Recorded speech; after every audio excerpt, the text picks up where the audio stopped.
नमस्कार, आप देख रहे हैं देवभूमि दिन भर। मैं हूं आपके साथ कीर्ति बिंदल और बुलेटिन का आगाज महत्वपूर्ण खबर के साथ। मुख्यमंत्री पुष्कर सिंह धामी ने एक बार फिर से अधिकारियों और मंत्रियों को गांव में पहुंचकर चौपाल लगाने के निर्देश दिए हैं, जिससे ग्रामीणों की समस्या का त्वरित समाधान हो सके और विकास की योजनाएं गांव तक कम समय में पहुंच सके।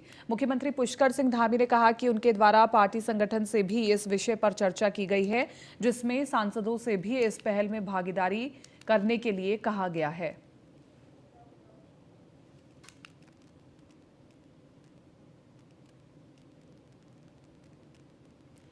तो मुख्यमंत्री पुष्कर धामी ने ये साफ निर्देश दिए हैं सभी अधिकारियों को भी और सांसदों को भी कि गांव-गांव जाकर के जनता दरबार लगाएं, ताकि जनता की समस्याओं को सुना जा सके और जो केंद्र सरकार की, राज्य सरकार की योजनाएं हैं वो गांव के लोगों तक कम समय में पहुंच पाए। अफसरों और मंत्रियों को सीएम पुष्कर धामी के सीधे निर्देश, गांव में पहुंचकर चौपाल लगाने के निर्देश दिए गए हैं। ये चौपाल जरिया बनेंगी ताकि ज्यादा से ज्यादा लोगों को कनेक्ट किया जा सके और उनसे उनकी समस्याओं के बारे में जाना जा सके।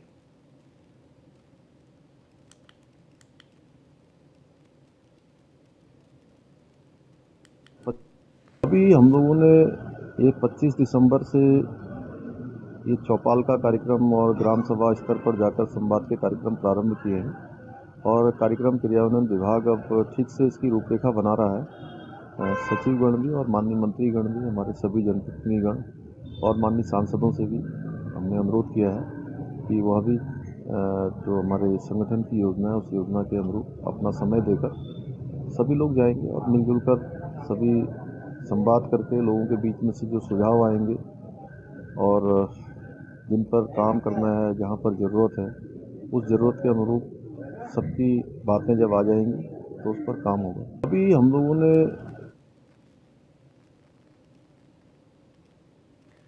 तो मुख्यमंत्री पुष्कर धामी को आपने सुना। साफ तौर पर मंत्री और अधिकारियों को निर्देश है कि गांव-गांव जाकर के चौपाल लगाए जाए। बहरहाल अब इस पर कितना अमल होता है और कब से चौपाल लगनी शुरू होती है और मुख्यमंत्री की इस पहल का कितना असर पड़ता है गांव और ग्रामीण कूचों में, ये जानना बहुत महत्वपूर्ण होगा। सुदीप जैन विशेष संवाददाता हमारे साथ बने हुए फोन लाइन पर। सुदीप, ये मौजूदा सरकार की एक अच्छी पहल है कि गांव-गांव में जाकर के लोगों के बीच में चौपाल लगा करके जाना जाए कि उनकी क्या समस्याएं हैं और साथ के साथ राज्य और केंद्र सरकार की तमाम योजनाएं उन तक कम समय में पहुंच पाए, उसके लिए भी चौपाल कारगर सिद्ध होंगी। क्या जानकारी है? जी देखिए, मुख्यमंत्री पुष्कर सिंह धामी ने इसकी शुरुआत भी कर दी है और वो जाने लग गए हैं। वो जहां भी जा रहे हैं, सरकारी गेस्ट हाउस या जो शासकीय व्यवस्था है उसको छोड़कर ग्रामीणों द्वारा, स्थानीय लोगों द्वारा बनाए गए जो होम स्टे जिन्हें हम कहते हैं, वहां विश्राम कर रहे हैं। इससे एक संदेश जा रहा है होम स्टे को बढ़ावा देने के लिए।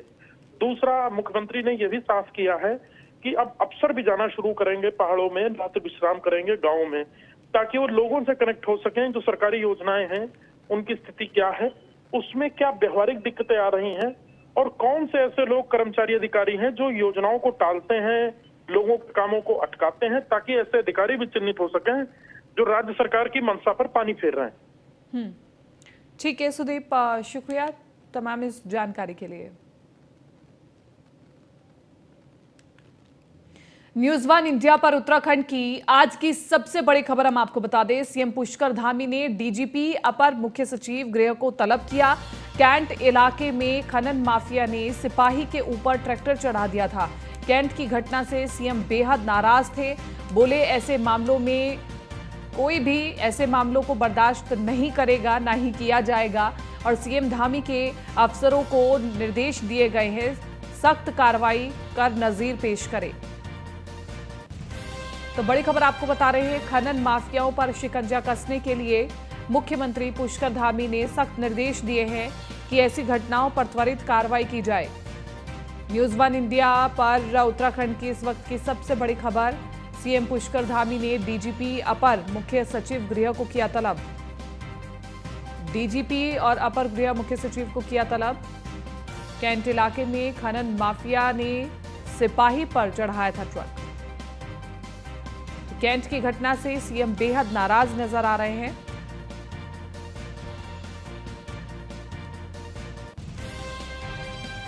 सुदीप जैन विशेष संवाददाता हमारे साथ बने हुए हैं। सुदीप, सीएम पुष्कर धामी ने डीजीपी और अपर मुख्य सचिव गृह को तलब किया है।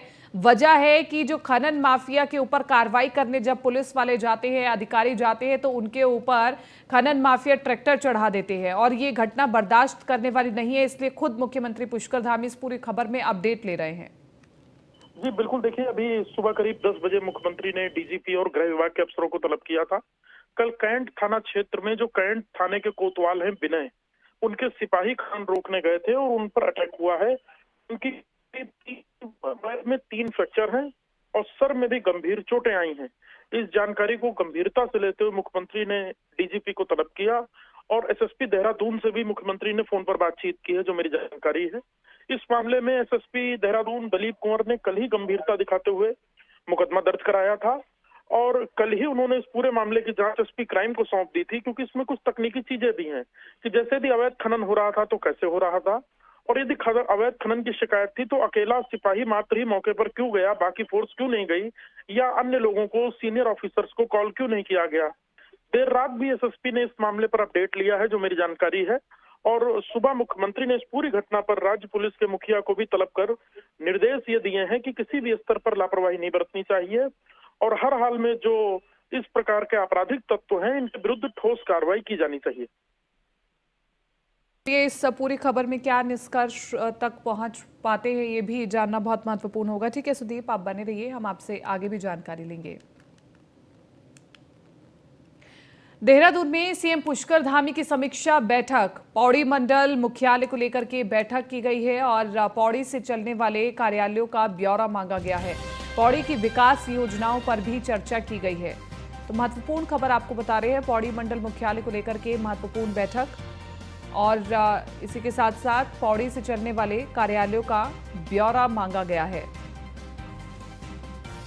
सुदीप जैन विशेष संवाददाता हमारे साथ बने हुए हैं फोन लाइन पर। सुदीप, ये जानना बहुत महत्वपूर्ण हो जाता है कि पौड़ी का विकास सही तरह से चल रहा है या नहीं, सही ट्रैक पर चल रहा है या नहीं, और इसी के लिए बहुत महत्वपूर्ण बैठक मानी गई।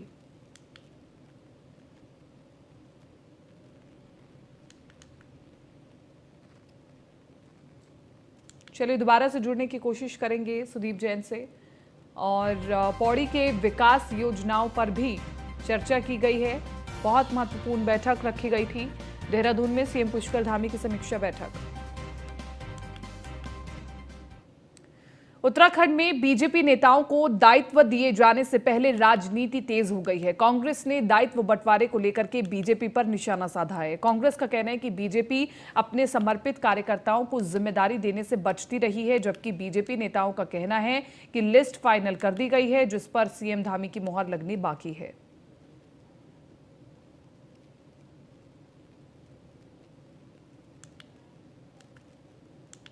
धामी जी दोबारा से प्रदेश के मुख्यमंत्री बने और उनके पहले कार्यकाल से ही जो है दायित्व भाजपा में बांटे जाने की चर्चाएं लगातार जोरों पर हर महीने उठ जाती हैं, लेकिन केवल भारतीय जनता पार्टी का ये झुनझुना बार बार बजता तो जरूर है, लेकिन ये झुनझुना किसी कार्यकर्ता को पकड़ा ही नहीं जा रहा है। और ये कार्यकर्ता चाहे किसी भी पार्टी का हो, अगर 5 साल पार्टी की सेवा करता है तो दायित्व उसको मिलना ही चाहिए उसकी योग्यता के अनुसार, क्योंकि इससे संवैधानिक संस्थाओं के कार्य में जो रुकावटें आती हैं वो दूर होती हैं। और की योजनाएं धरातल पर लगातार देखती हुई नजर आ रही हैं और अभी हमारे पार्टी के प्रदेश अध्यक्ष जी ने घोषणा कर भी दी है कि होली से पहले लिस्ट जारी कर दी जाएगी और हमारे मुख्यमंत्री यशस्वी मुख्यमंत्री जी को लिस्ट सौंप दी गई है हमारे प्रदेश प्रभारी जी के द्वारा। लेकिन जैसे ही लिस्ट सौंपी गई है उन्होंने टिहरी में इतनी सारी सौगातें अभी दी हैं, अभी आपको न्यूज चैनल के माध्यम से और हमको भी वहां के माध्यम से ज्ञात हुआ है। तो जैसे ही वो टिहरी से वापस आएंगे उस सूची पर एक नजर डाली जाएगी और उसके बाद सूची की घोषणा कर। मुख्यमंत्री पुष्कर सिंह धामी ने उत्तराखंड में नकल विरोधी कानून लागू किए जाने पर मसूरी में बीजेपी युवा मोर्चा के अध्यक्ष रविंद्र रावत के नेतृत्व में धन्यवाद रैली का आयोजन किया। रैली का शुभारंभ बीजेपी युवा मोर्चा की राष्ट्रीय उपाध्यक्ष नेहा जोशी ने किया।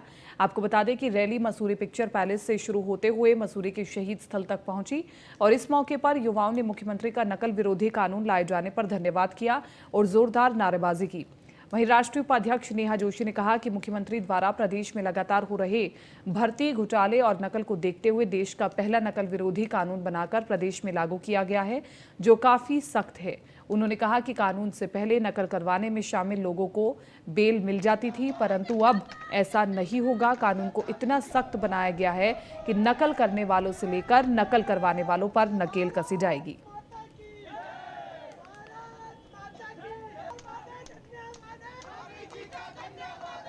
उत्तराखंड में देश का सबसे सख्त प्रतियोगी परीक्षा नकल विरोधी कानून लेकर आए हैं पुष्कर सिंह धामी जी। तो पूरे प्रदेश में युवाओं में एक नया जोश है, एक संतुष्टि उनके अंदर आई है, कॉन्फिडेंस आया है। हमने देखा है किस तरीके से पटवारी परीक्षा हुई, 1 लाख से ज़्यादा युवा उस पर बैठे, उसके बाद TCS परीक्षा सफल तरीके से सरकार ने कराई। तो आने वाले समय में पिछले दिनों जब ये कानून नहीं था उसकी वजह से कई लोग जो अरेस्ट हुए उनको बेल भी मिली, लेकिन आने वाले समय में अगर कोई भी ऐसा करते हुए पाया जाता है उसको सख्त सजा है, नकल करने वाले को, कराने वाले को भी। तो अब हमारे छात्र निश्चिंत होकर अपना एग्जाम दे सकते हैं और जो उनकी मेहनत है वो बेकार ना जाए, इसको देखने का काम हमारे धामी जी का। मैम लगातार काम है राजनीति करना, और आज जो CBI जांच की मांग कर रहे हैं वो लोग हैं जो कहते हैं कि CBI केंद्र सरकार के इशारों पर काम करती है। और दूसरी बात, हमारी सरकार की प्रायोरिटी है युवाओं का भविष्य सुरक्षित करना। परीक्षा का कैलेंडर जारी हुआ है, अगर CBI जांच होती है तो कहीं ना कहीं वो परीक्षाएं स्थगित होंगी। जो युवा इतने समय से तैयारियां कर रहे हैं, कोचिंग ले रहे हैं, कोचिंग सेंटर्स में फीस दे रहे हैं, घर से दूर रह के तैयारी कर रहे हैं, उनका समय का बर्बाद होगा। तो सबसे पहले मुख्यमंत्री जी ने कहा है ये परीक्षाएं होंगी, उसके बाद अगर CBI जांच की जरूरत पड़ी तो CBI जांच को जो नीचे युवाओं के साथ जो युवाओं ने जो आंदोलन किया और उसके बीच में जो उग्रवाद लोगों ने उस आंदोलन को एक गलत दिशा में ले गया, तो उससे हमारे मुख्यमंत्री धामी जी ने 12 फरवरी को जो नकल विरोधी कानून लाया उसमें ये बताया गया है युवाओं को कि जो आज से पहले क्या 2022 से पहले क्या नकल नहीं होती थी, क्या पेपर लीक नहीं होते थे, परंतु आज की डेट ऐसी है कि सोशल मीडिया और आज का युवक बहुत ज़्यादा आगे बढ़ चुका है। देहरादून में बीजेपी पार्षद की गुंडई का CCTV वीडियो वायरल हुआ है। आरोप है कि अतिक्रमण हटाने के विवाद में पार्षद दबंगों के साथ पीड़ित के घर में घुस गया, जहां पार्षद सहित उसके साथियों ने जबरदस्त मारपीट की और घर में मौजूद लोगों को जान से मारने का प्रयास किया। मारपीट की पूरी घटना CCTV में कैद हो गई है। CCTV वीडियो अब वायरल हो रहा है। बताया जा रहा है कि प्रवीण भारद्वाज सोसाइटी के सचिव हैं और पार्षद के अवैध जमीनी कब्जों को तोड़ने के लिए सोसाइटी सचिव प्रवीण भारद्वाज लगातार संघर्ष कर रहे थे, जो बीजेपी के पार्षदों को नागवार हुआ और बीजेपी के नाम पर राजधानी के माहौल को खराब करने का प्रयास किया गया। वहीं मारपीट बढ़ती देख पास खड़े पुलिसकर्मियों को बीच बचाव के लिए आना पड़ा और बमुश्किल बवाल को शांत करवाने की कोशिश की गई। फिलहाल घटना के बाद राजधानी पुलिस हरकत में आ गई है। पुलिस ने मामले में भाजपा के 5 पार्षदों समेत 21 लोगों के खिलाफ मारपीट का मुकदमा दर्ज कर लिया है। तो जो मुकदमा दर्ज हुआ है वो तो वादी ने दिया है, लेकिन उसको जो भी वीडियो जो फुटेज हमारे पास अवेलेबल है उसके जिससे जो इन्वॉल्व होंगे इसमें बिल्कुल तटस्थ होकर हम लोग चेक कर रहे हैं, उसको चेक कर रहे हैं। और हो सकता है कि वो अतिरंजित होकर के या बड़ा चढ़ा करके उसमें। सूरी में शहर के मिसोनिक लॉज बस स्टैंड के पास एक कार अनियंत्रित होकर के सड़क पर पलट गई, हाथ घायल हो गए हैं। वहीं कार के सड़क में पलटने से मार्ग के दोनों ओर वाहनों की लंबी कतारें लग गई, जिससे लोगों को भारी परेशानियों का सामना करना पड़ा है। स्थानीय लोगों और पुलिस की मदद से कार को सड़क किनारे किया गया, जिसके बाद यातायात को सुचारू किया गया। फिलहाल पुलिस मामले की जांच कर रही है। स्थानीय लोगों के मुताबिक कार सवार युवक नशे में धुत थे। मैं अपनी दुकान के बाहर खड़े होने के बाद में ये आए बहुत स्पीड से। आने के बाद में इन्होंने इसके पीछे वाली गाड़ी में मारी, उसके बाद में इनकी गाड़ी पलट गई। फिर एकदम से हम भाग के आए, भाग के आने के बाद में हमने देखा तो इन्हें बाहर निकाला। कितने लोग थे इसमें? ये 2 लोग थे और दोनों नशे में लग रहे हैं, दोनों में भरपूर नशे में। तो और कितनी गाड़ियों को नुकसान पहुंचाया होगा? 2 गाड़ियों को नुकसान पहुंचा। पुलिस मौके पे पहुंच गई? पुलिस मौके पर आ गई। ऋषिकेश में IDPL चौकी क्षेत्र के कृष्णा नगर कॉलोनी के तिराहे पर एक युवक की संदिग्ध परिस्थितियों में लाश बरामद हुई है। युवक के सिर में गोली लगी हुई है। पुलिस मामले की जांच कर रही है। देसी कट्टे से गोली लगने की आशंका जताई जा रही है, क्योंकि पास में ही एक देसी कट्टा भी मिला है। मौका मुआयना करने के बाद मृतक के कपड़ों से मिले दस्तावेज के आधार पर उसकी पहचान अनिल के रूप में हुई है। कोतवाल खुशीराम पांडे ने बताया कि मृतक उत्तर प्रदेश का रहने वाला था और चौकी प्रभारी चिंतामणि ने बताया कि शव कब्जे में लेकर एम्स की मोर्चरी में भिजवा दिया गया है। फिलहाल मामला संदिग्ध है, लेकिन हालात को देख करके कहा जा सकता है कि युवक ने ठोडी के नीचे देसी कट्टे से खुद को गोली मारकर आत्महत्या की होगी। फिलहाल जांच के बाद ही मामले में स्थिति स्पष्ट हो पाएगी।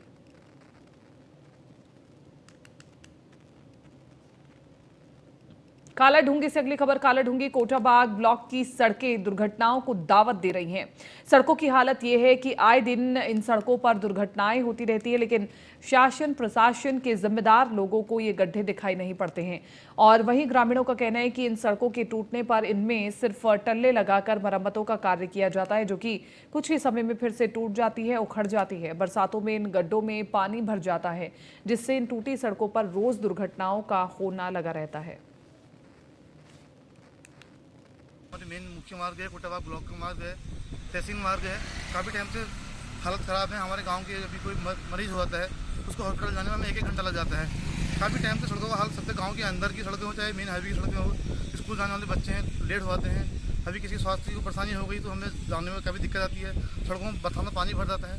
सरकार काफ़ी टाइम से कोई ध्यान नहीं दे पा रही है, चाहे गाँव के अंदर की सड़कें हों, ये मुख्य मार्ग की जो सड़क देख रहे हैं आप, ये ब्लॉक को जाती है और तहसील मार्ग को जोड़ती है। लेकिन इसमें कोई सरकार ने अभी तक कोई ऐसा काम नहीं किया गया है। जब भी भरे तो टल्ले भरे और हफ्ते भर में टल्ले उखड़ के खराब।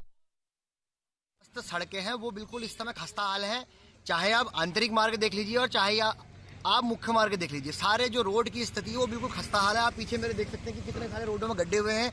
आए दिन यहाँ पर दुर्घटनाएं हो रही हैं, आए दिन यहाँ पर एक्सीडेंट हो रहे हैं, लेकिन फिर भी कोई सुध लेने वाला नहीं है। और अगर हम इस विषय में बोलते हैं तो फिर ये सरकार के लोग कहते हैं कि हम नेतागिरी कर रहे हैं। अगर हम नेतागिरी ही कर रहे हैं तो हम कहते हैं कि हम नेतागिरी कर रहे हैं, क्योंकि हम अपने क्षेत्र के लिए नेतागिरी कर रहे हैं। इस समय हमें अल्लू में खड़े हैं, यहाँ पर रोड खस्ता हाल है। आप ये समझिए कि मुख्य मार्ग और आंतरिक मार्गों की स्थिति इतनी खराब है कि अभी जरा सी बरसात होगी, इनमें पानी भर जाएगा और आए दिन यहाँ पर दुर्घटनाएं होती रहती हैं। फिलहाल इस बुलेटिन में मेरे साथ इतना ही। दीजिए इजाजत। नमस्कार।